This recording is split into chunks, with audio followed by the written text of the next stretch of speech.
Hey folks, this is Bardic Dragoon. Welcome back to Kingdoms of Amalur Reckoning. Welcome to the war. And the war's finished. Anyway, when we last left off, we'd arrived in the town of Melsenshir and pushed back the siege by defeating one of the Tuatha, I guess, Witch Knight. He was called the Witch Knight. I guess he's a general or something like that. As well as defeating a really big Niskaru that he was under his control.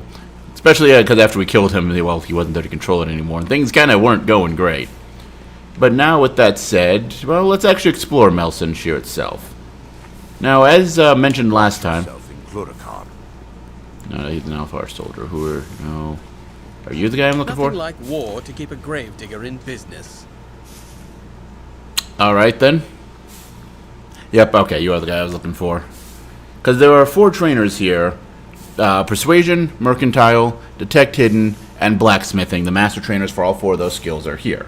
So predictably, we're going to utilize that to max out a few skills that we have. Starting with Persuasion. We are now as persuasive as you can get in this game. Which ain't a bad thing, really. Hail, warrior! Especially because we spent a huge chunk of the game very under-leveled on Persuasion just because of the way that the trainers are spaced out and laid out and all of that. Let's see. Yeah, the other 2 trainers, if I remember correctly, over here.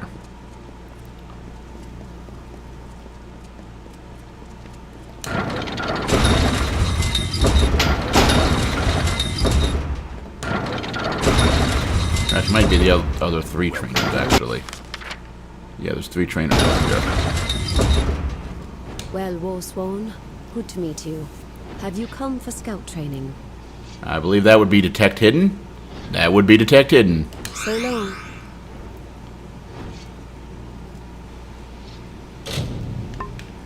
And so our Detect Hidden is maxed out. What do you have to train us? Have you seen Adrian Tyr around? Haven't spoken to him since the battle. You are Mercantile. Yeah, we'll come back after we get a level up. And after we're not stuck on things. But you good buddy. No, not him. Not the Forge, the dude. How's that steel? Need me to take a look? Nope, okay, wait, Stay you're safe. Oh, okay. So you're both... Okay, so I believe you... Your hands are strong. Are you a student of the blade? Yes, Master Blacksmith Trainer.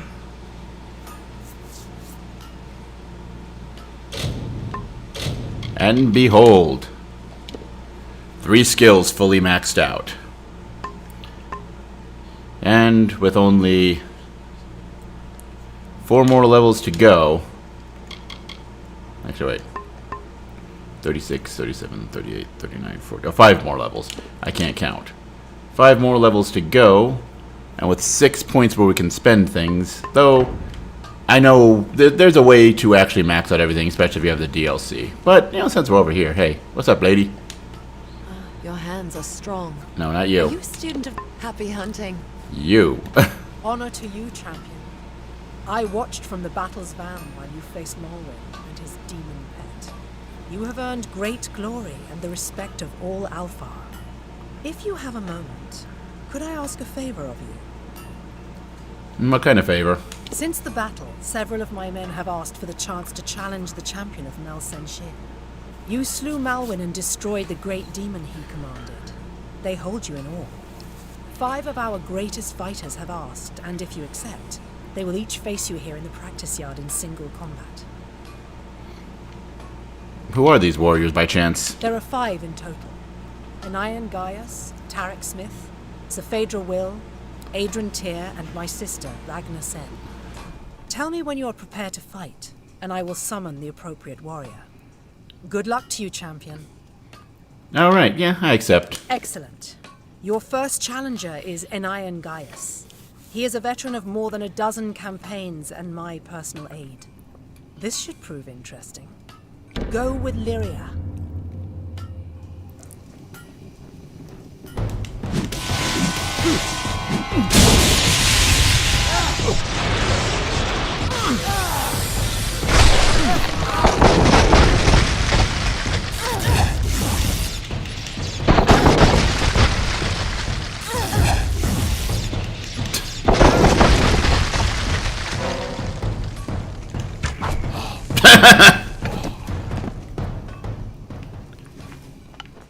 So yeah, her quest, you have to go through it. Well, she said there are 5 battles. That last fight with an iron was interesting. He fared better than I thought, though I was unsurprised when you bested him. Prepared for your next challenge? How did he fare better than how poorly did you think he was going to do if me just keeping him away and just spamming long range spells at him and never touching me was better than you thought he'd do? Whatever. I am ready. Your next challenger is Tarek Smith. The smith spends all day pounding steel. Do not let him pound you too. Go with Lyria.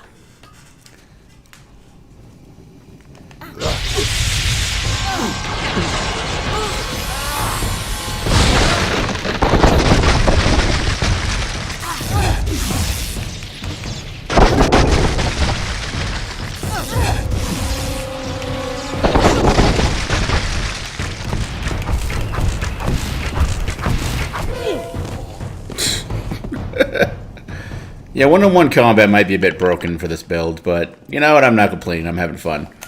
You certainly didn't pull any punches with my blacksmith. I hope he can still hold a hammer tomorrow. Sir Phaedra Will is next. Are you prepared? Yeah, sure, why not? Sir Phaedra is one of my best scouts, quick and agile. Give her any room and she'll make the ring into your grave. Go with Lyria.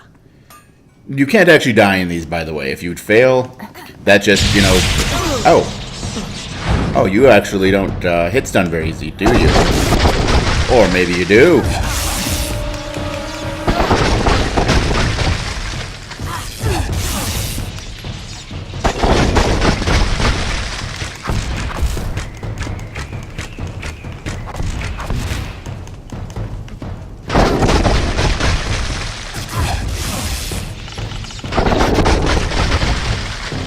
If you fail, it's just okay, you lost, fade to black, and you know you can try again. You don't actually die or anything like that. You handled Sir Phaedra readily enough. Perhaps it's time you face Adrian Tyr. Alright, sure, why not? Adrian Tyr survived alone 3 times when his company to a man has fallen. The soldier refuses to give up. He is fearless and enduring. It will take the force of God to bring him to his knees. Good luck. I mean, Go I with Lyria. can adjust fate to however I want it to be, so I think I might qualify as a god.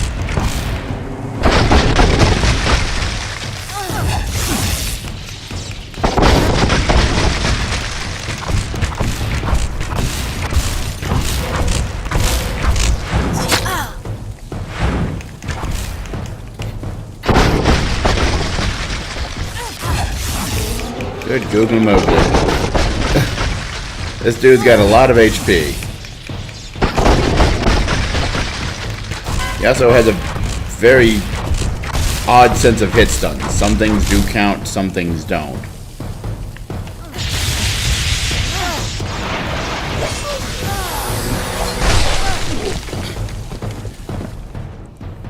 Okay. That was a durable one, huh? Adrian fell harder than I thought he would. Well done. I am ready for the next. Your final challenger is my sister, Ragnar. She is the finest weaponsmith in the Alfar army, and a peerless fighter. She will bury her sword in your heart if you are not careful. Do not underestimate her. Go with Lyria.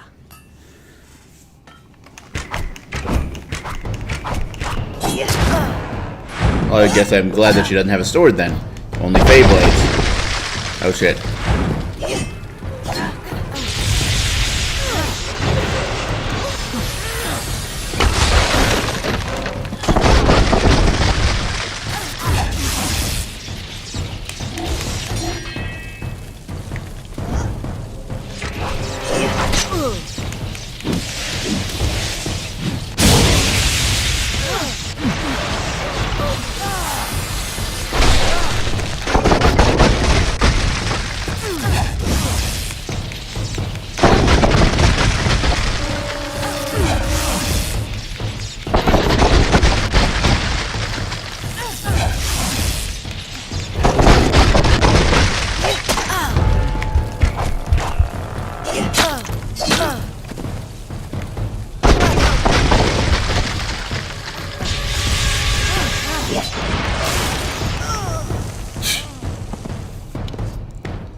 Alright, so she hits like a tank and has questionable interpretations of hit stun, but, we did it.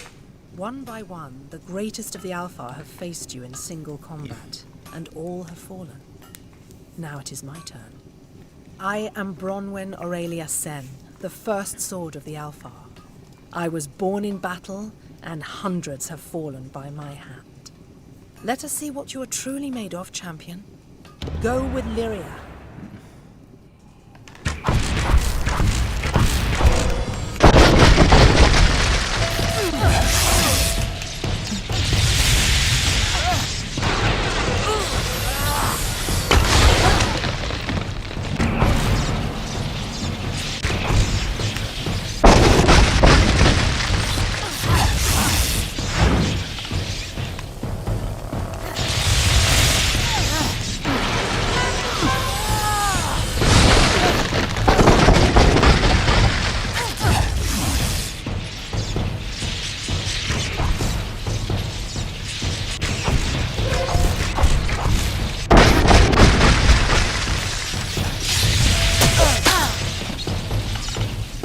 Alright, she has way too much damn hit points.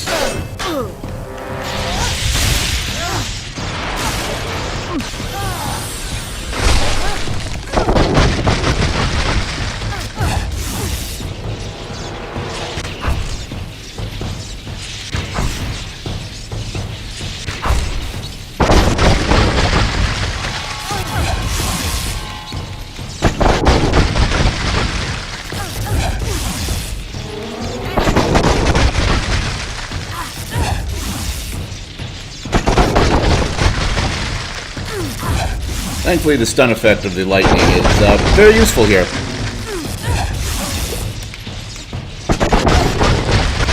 So you can just, keep her cornered.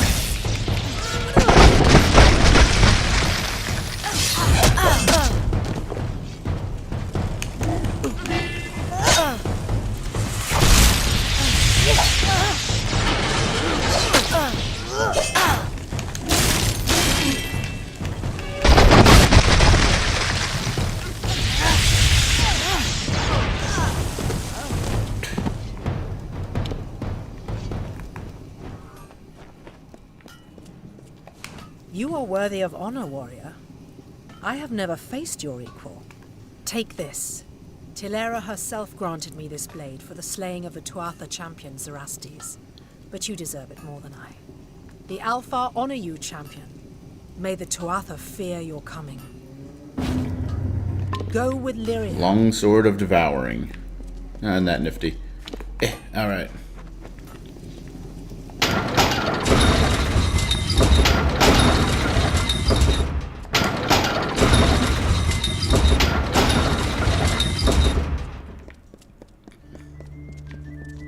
Heading to the tavern.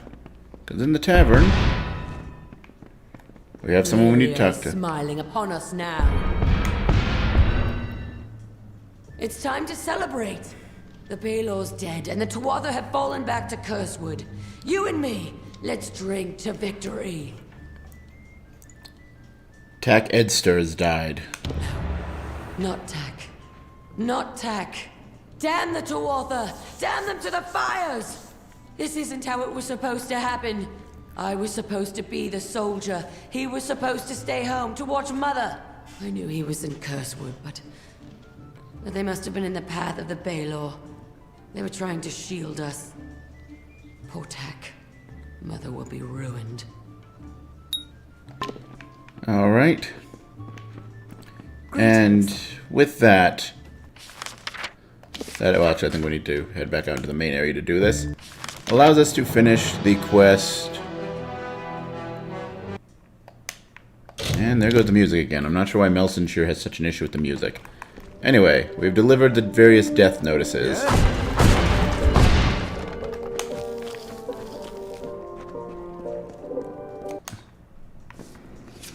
Stranger. Where are you? No, not you. Are you upstairs, I think? You're upstairs, I think. Tinkerer here. So it's done. Better you than me, I suppose. With the war still raging, there's always plenty of bad news to deliver. You should see the stacks of them in Rathir.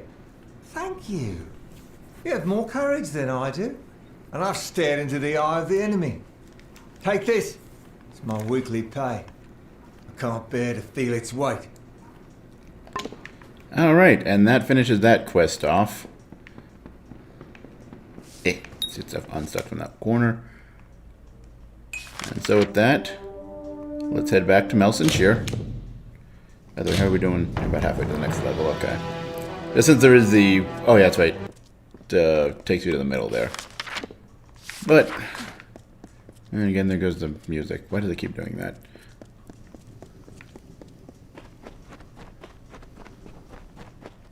What's up, Home Slice? The Tuatha lines have broken, and we still live. It looks like fate has a sense of humor. Please, forgive my melancholy. The champion of Mel Sincere should be cheered, not subjected to my sorrow. I am Adrian Tyr, and I owe you my thanks.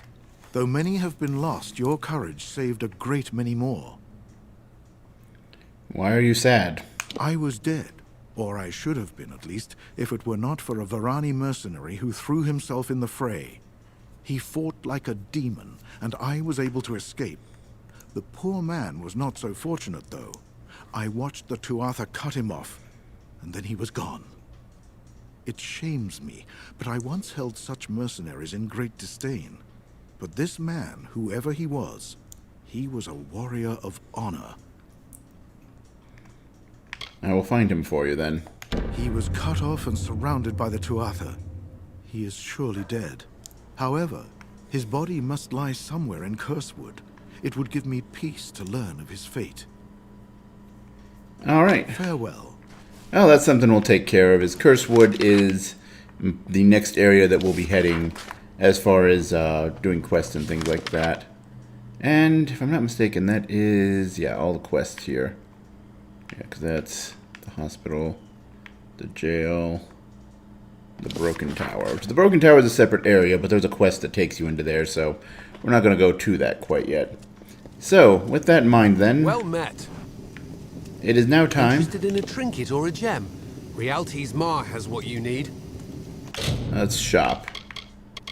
First of all, you got anything interesting? Not particularly. Alright, so one moment, folks. I need to, for the remainder of this video, we're going to be doing some talking about stuff and things. And to do that, I need some information I didn't think I was going to need here.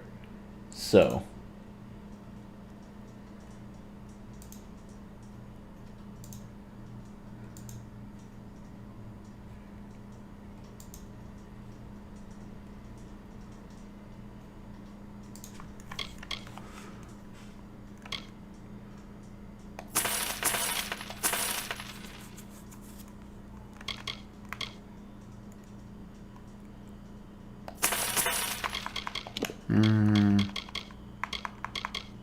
No, okay, none of those are... Another time, then. Alright. I've got plenty of supplies if you've got plenty of coin. Also, if I'm not mistaken, one of you here has... Yes, the final backpack upgrade. Good to grab that. Oh, what the hell. Oh, yeah, let's sell off junk. Ebony is actually, yes.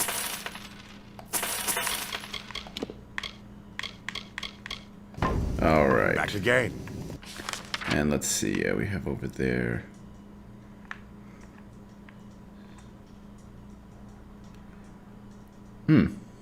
Interesting. Alright. So, first thing, and just I'm only doing this because I know it's easy to get to. Or relatively easy to get to. Because we're going to talk about crafting. And the first one, because it's the easiest to talk about, is going to be alchemy. Because alchemy is stupidly easy. Essentially with alchemy, you just simply create, you can either experiment and just throw, depending on your skill level in alchemy, up to 4 items into a pot and just see what happens.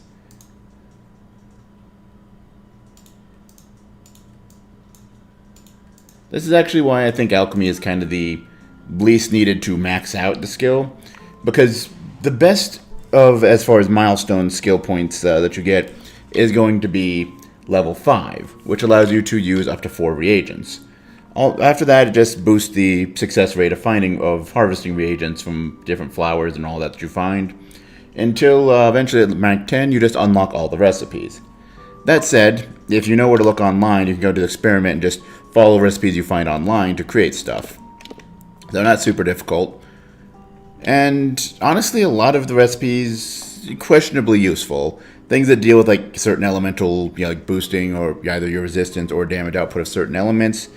Depending on your loadout, the damage output ones might be beneficial, but the resistance ones, given that as far as what enemies use, unless it's like telegraphed, like Ettins clearly use use thunder or electricity. A lot of mage type enemies use fire as one of their attacks. But then there's also things like those wind. What does wind fall under? I don't know. I think it's physical, but I'm not really sure. So the main things would be, as far as stuff like Steeled Curtain, healing potions, mana potions, stuff like that, damage deflection. In addition, pretty much all master potions requires one of their ingredients, what's known as Essence of Fate. In fact, you have one that's just nothing but Essence of Fate, which is only gained by fate shifting enemies, and then they might drop Essence of Fate. It can be used to make some really fancy potions, but the usefulness of potion crafting in general. It can be useful as it gives you an easy way to get a lot of like healing items and all that, especially early on. If you put points into alchemy early on, you can get higher level healing items than you would otherwise be able to have access to. Again, useful, but I think it kind of peters out in its usefulness fairly early. So, but that's my opinion. Feel free to make your own opinion based on your own time either playing this game or watching what I've done here. Though obviously, since my opinion is that it doesn't really help much, predictably that's not going to probably show best here. Okay, now next thing is sage crafting. Now sage crafting, as far as the way that it works, sage crafting is one that's kind of useful to get ranked up. Ostensibly, getting it to max level isn't super useful, as what it allows you to do, because the different milestones you have is, you can't actually craft until you get to rank 2. That allows you to craft using lambent shards. Then the various levels allow you to craft getting better type shards until, at level 6, you can craft using pristine quality shards, the best shards that there are. Well, after that, the next milestone is level 8, which allows you to craft what are known as epic gems, which are only useful, which aren't commonly used, but as the name might imply, or kind of implies, are very powerful. Finally, level 10 allows you to remove shards from, or to remove gems that you socketed into things. Useful, but The first thing, one of the major things though, is at level 3, you get the ability to strengthen shards, which basically takes 2 shards of a certain type and then bumps them up, and you have, starting at the lowest, it's cloudy, then lambent, and then pristine.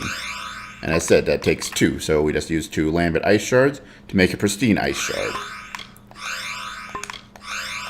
Now, obviously, you want to, have as many pristine shards as you can when you're crafting things. And as far as the way that crafting shards works, or crafting gems works, it's essentially by creating certain types, or combining certain types of, certain types of gems, or certain types of shards, you can create a gem. For example, let's see.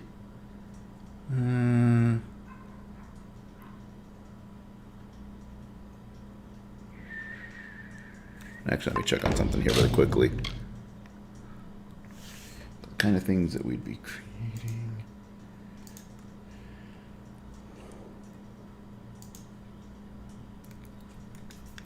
No. There it is.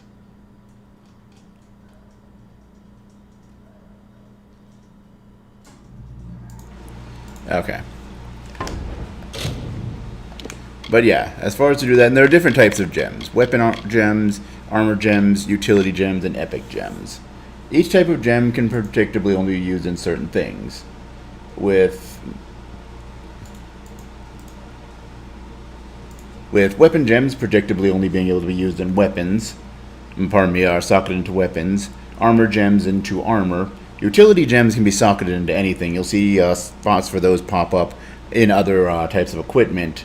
And then epic gems can only go into body armor. Cuirasses, light armor, or robes. So with that, let's craft ourselves an epic gem here really quickly. Hopefully we'll get some use for. And let's see, you are... Yeah, there we go.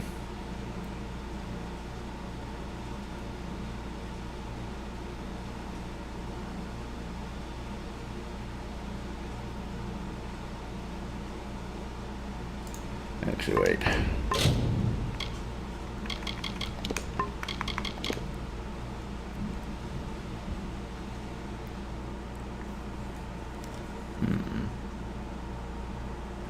Yeah. All right.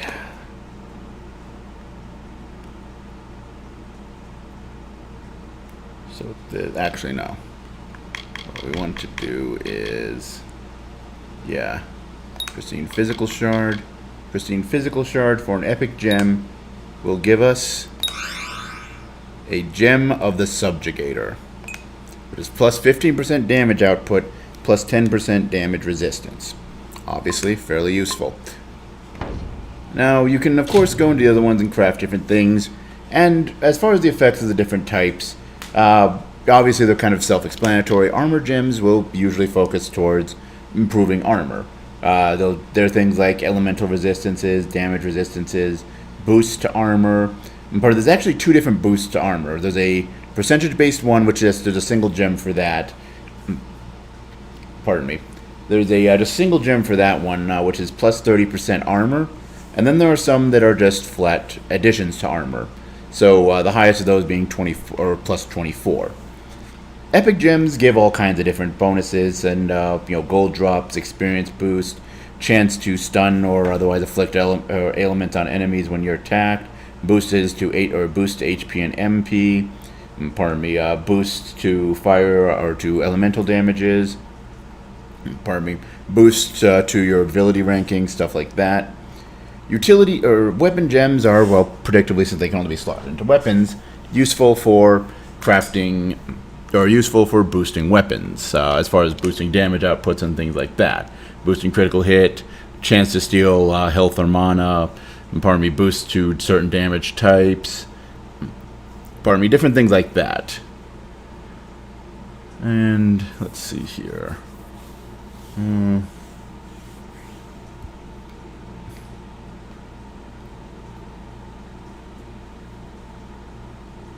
Yeah, let's make, let's see, to do magic plus physical is what we need. So magic, physical, Gem of Bloodletting, 15% chance to steal 25 health per hit. And then if we do actually, could also do this magic poison since we seem to have the least amount of magic gems as far as pristine goes. So magic poison. Gem of Ferocity, not sure why Ferocity, but 15% chance to steal 25 mana per hit. And then, let's see.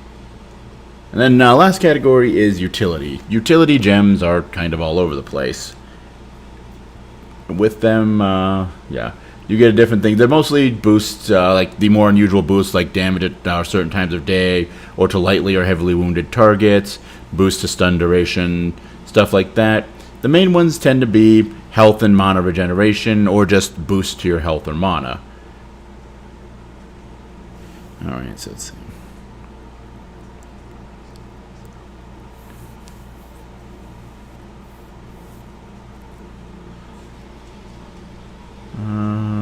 Let's see.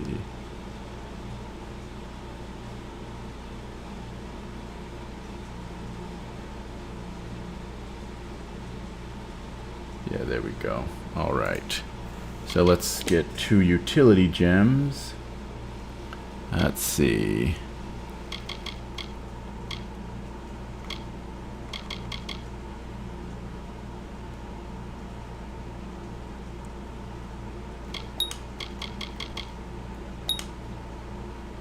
Renewing gem, 1.5 health regeneration per second. And then, let's see.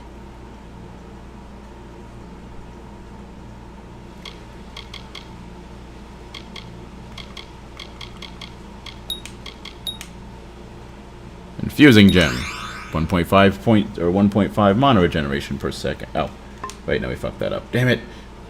Forgot there's ones you can do that are 2. Okay. So let's see. So for the health, protection, and physical is what we want, which is 2 health regeneration per second, and then fire plus magic, which gives us rejuvenating plus 2 mana generation. And then last but not least, let's jump over to the armor gems. And for that one, we want... yeah, there we go. Protection and magic. Gem of Haven. 12% elemental resistance. There we go. Alright. Now comes potentially the most complicated of the crafting. And that is blacksmithing. And this one, because the other ones you'll notice, we don't have them maxed out. Because with Sagecraft, you know, we've gotten as far as we need to for crafting. That's just removing stuff. And as I said with alchemy, that's, you know, you can do your best crafting when you're only at level 5. So, you know, that's not a big deal. However, blacksmithing, you do want to get a max rank in that. Because, well, first things, you can harvest components from some enemies on the world map. And then you can use, or increases the number of components you can use. Because you can start with, crafting always requires 2 components. Basically, a core item for the thing that you're crafting, and then a central item, and then kind of like a secondary required thing. So for example, like crafting a sword, your core item is a blade, and then you need to have a hilt. And then you can have up to 2 optional items that, depending on what you're crafting, will vary what you can choose from. And then, and so that's, you know, you can do at level 2, you can use one of the optional items. Oh, oops. And then level 4, you can use the second optional item. In addition, you get things to salvage equipment, which allows you to basically break down items of certain rankings. So, like, you can do, you know, infrequent or green equipment, and then blue equipment. And then you can use gems for a 5th slot in crafting equipment.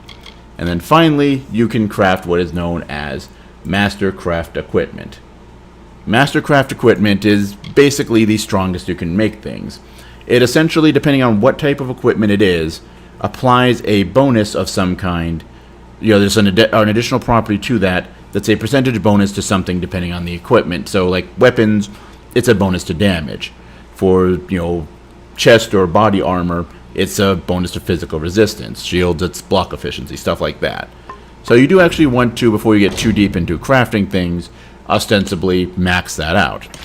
Now, salvaging is very useful because getting your hands on solid equipment can be, or solid components can be a bit difficult. And so that's why I was picking up some items and haven't been throwing equipment into junk as much. I mean, you can break things down from junk, but, you know, to avoid, like, make things like selling things in junk easier. Alright, so now that we've salvaged stuff, let's craft something. I'm thinking some robes. And so we have hexweave cloth, which you'll have, as far as for the core component, there are 5 tiers of equipment. Depending on what type of equipment it is, depends on how that will be labeled. So for cloth, tier 0 or tier 1 is cotton. That is the lowest one. Tier 2 being linen, 3 is silk, 4 is hexweave, and then the top one is spirit weave. The way as far as what you get is kind of included in the level scaling of areas, with the level for each tier being kind of signed. Level 1 is 0, 2 is 10, 3 is 20, 4 is 30, 5 is 40. I'm not quite sure how it calculates things. My best guess would be that it's some kind of variance on what level you are, and as you kind of shift towards the next group. So like at level 1, when you enter that first area outside the tutorial, you have basically like a, probably a 90% chance to find tier 1 items, a 10% chance to find tier 2 items, pardon me, and as it goes, like the scaling of the scaling of the area that you're in will go up. So like right now we're at level 34. That would give us, or 35. Oh, which one are we? 35. We're at level 35. So we kind of got a 50-50 split in finding stuff, at least things that are scaled to the level where we're at, which since Melchen Shear scales at a maximum of 99, we're at the level or it scales at our level right now. And so with that, things in this area, it's probably like a 50% chance of either tier 4 or tier 5. Arguably, as I said, I don't know if that's how it actually works. That's my best estimate, and it seems to match up with like the item we're buying. You're noticing pretty solid mix of things on the different tiers, if you know what the different tiers are, of course. But anyway, back to making this rove. So Hexweave Cloth, tier 4. We might be able to do better, but, actually, 173 for the armor there. I think current one we have, yeah, is 221. So that actually won't do us much good. Okay,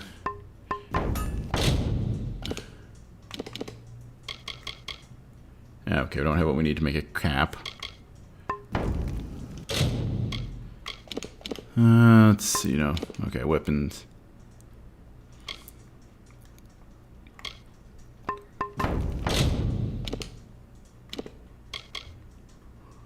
Oh wait, weapons, there we go, yeah.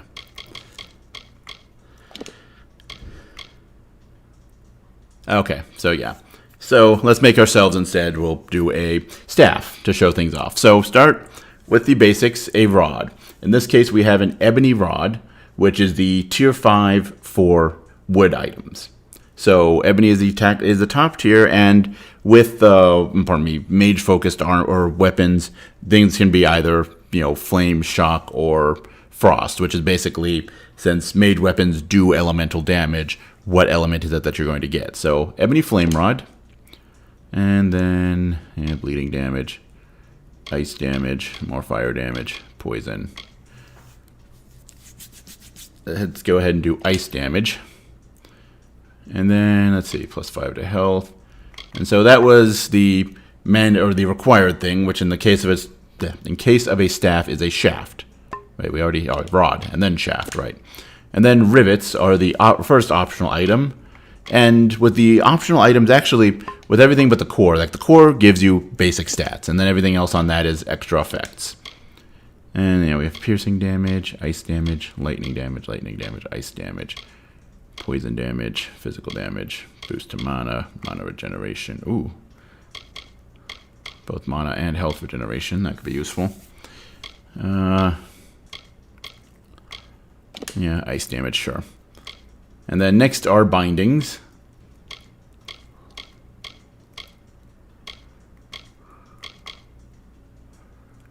Yeah, sure. Critical hit damage. And then we can use a gem. In this case, it is... Wait, sure. Oh, that's right. I forgot about that. Because made weapons are weird, you can't use weapon gems in staffs, scepters, or chakrams. I forgot about that. You can only use utility gems. Okay.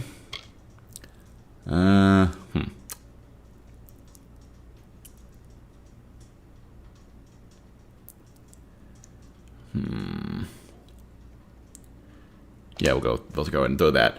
And so that gives us a weapon with 190 attack power, which is done as 84 fire damage, 21 ice damage, with 73 burning damage over 3 seconds, 12 freezing damage over 5 seconds, boost to ice damage, boost to critical hit damage with magic, mana regeneration, and just a boost of 7% damage because it's a Mastercraft weapon. And you can name things as you want them to.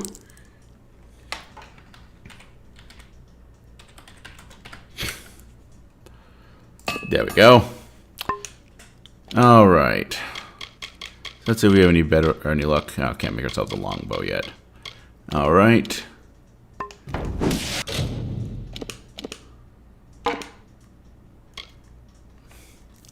Look at that jumping damage. And since you can't break down unique equipment, we'll just toss that. We can't do anything with that. That still pisses me off. Alright, armor. So you can't make caps. That's stronger we'll probably be able to make. Okay.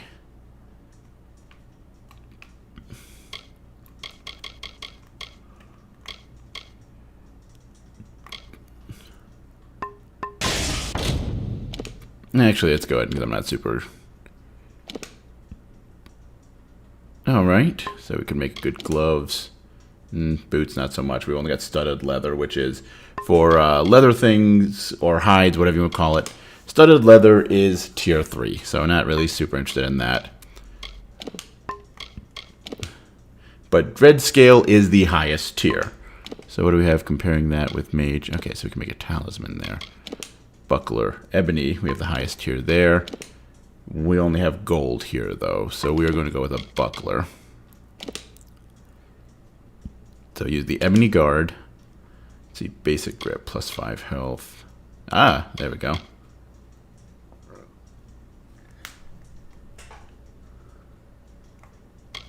Plus 60 health and plus 60 mana for the grip. Then we need rivets.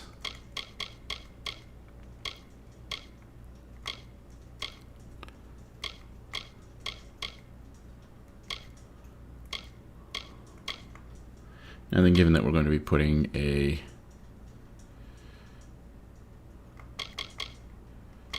let's see, critical hit damage with physical, or you know, we'll add the health regeneration. Yeah, plus 4 to armor, not great. And then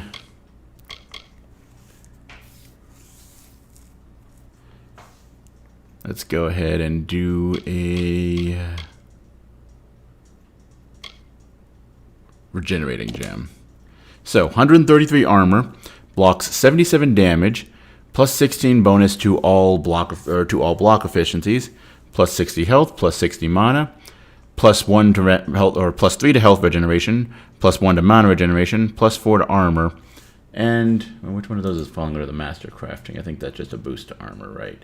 Oh yeah, block efficiency. So yeah, that's the plus 16 to block efficiency that we're getting there.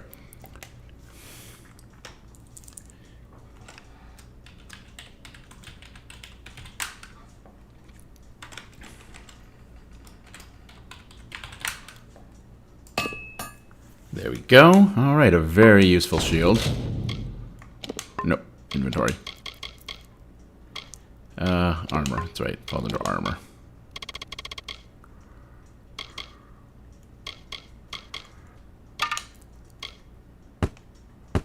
Vast improvement over anything that we could have grabbed before.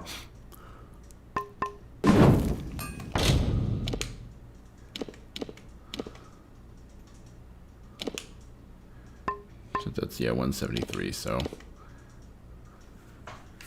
Fill in the other spots here. With the glove, since that's dread scale, and I'm not as concerned about the boots, but the dread scale mitt, we are using that. Let's see. Plus 80 mana. Plus 17% mana.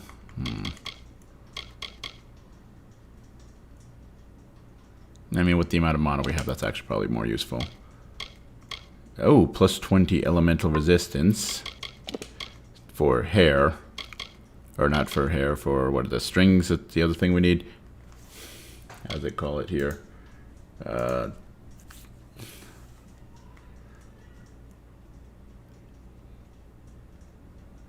String, yeah. Okay, so 20 elemental resistance sounds very beneficial. Plus 20% armor, yeah, not for this. Plus 11 elemental resistance. And then bindings. Let's see. Yeah, we'll the physical. And then we could do the armor gem, Gem of Haven we did, or rejuvenating gem. 65 armor, plus 16% mana, plus 17% mana, plus 20% elemental resistance, plus 12% critical hit damage, plus 2 mana regeneration per second. Yes.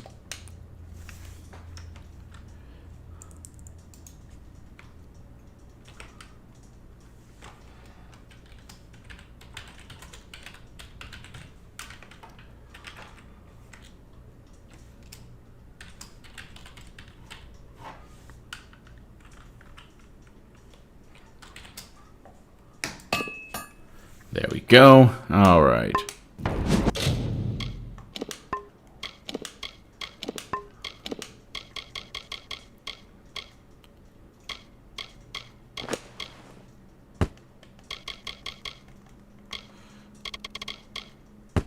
I'm not sure why I still have the death vestments around. All right. And so, I mean, we could do shoes, but then again, that's 39. Even though it's only tier 3, what would that actually get us? Okay, that actually would be less than what we have, so yeah, we're not doing that. Let's see if we can make ourselves some very nice daggers. Prismere, which as far as for metals, Prismere is the highest tier that you can get, so... Alright. And yeah, it's 35 damage, but... Oh yeah, it's because it's physical. And actually it's...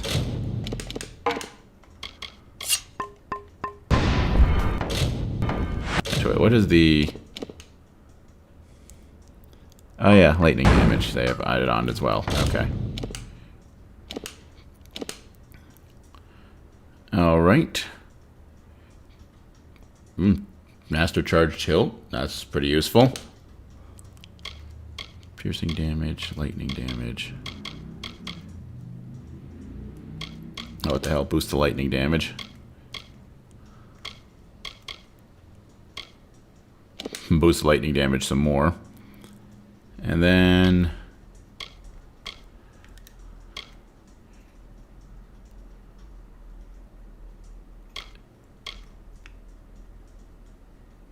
yeah, because the ferocity, that'll be good for if we make ourselves a bow. So we'll go with the Gem of Bloodletting, and that is 101 damage, which is 35 physical, 35 piercing, of course just plus 7% damage because it's a mastercrafted piece of equipment, 21 lightning damage, 10 shocking damage over 8 seconds, and then 2 10% boost to lightning damage, and pardon me, a 15% chance to steal 25 health per hit.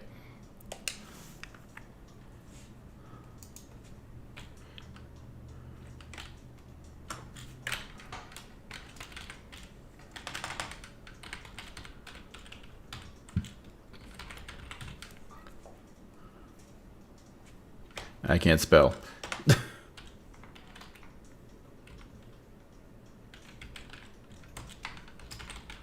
There we go.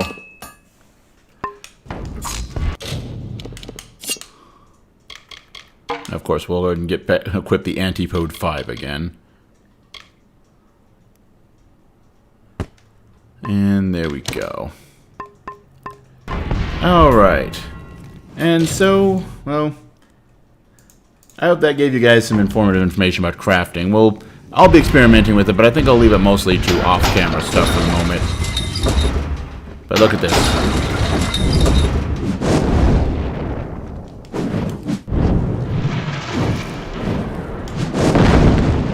I mean, it looks the same as if I had any fire or elemental, but you know it's doing more damage than probably anything I could find. Alright. So with that said... well, that's pretty much all we can do in Melchanshire for the moment. There is one more trainer we can get to, but I want to get the level ups that way. Hail, warrior. Hail indeed. Just to kind of make my life easier for keeping track of things. So, for the moment, we'll call it a day. Tune in next time, where, well, we finally make our way out into the Clerkion. Until then, though, as always, later, folks.